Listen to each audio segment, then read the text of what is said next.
চিংড়ি মাছ দিয়ে চিচিঙ্গে আলুর চচ্চড়ি। চিংড়ি মাছগুলো ধুয়ে হালকা করে ভেজে রেখে দিয়েছিলাম। চিচিঙ্গেগুলো পাতলা পাতলা সরু সরু করে কেটে নিয়েছি। আলুগুলোকেও লম্বা লম্বা করে সরু সরু করে কেটে রেখেছিলাম।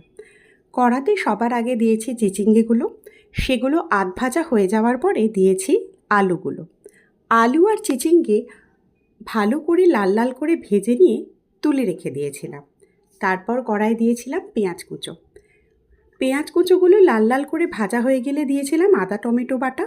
তারপর গুঁড়ো মশলাগুলোকে একটু জলে গুলে নিয়ে সেই মশলা কষার মধ্যে দিয়ে দিয়েছিলাম।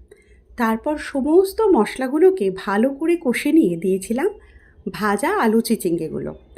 একটা কথা বলে রাখি, আমি চিংড়ি মাছগুলো কিন্তু হাফ করে কেটে নিয়েছিলাম। নাবানোর আগে চিংড়ি মাছগুলো ওই আলু চিচিঙ্গে ভাজার মধ্যে দিয়ে ভালো করে নেড়ে নিতে হবে।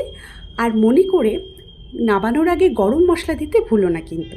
এইভাবে বানিয়ে নিও চিংড়ি মাছ দিয়ে আলু চিচিঙ্গের চচ্চড়ি। টিং টিং টি টিং।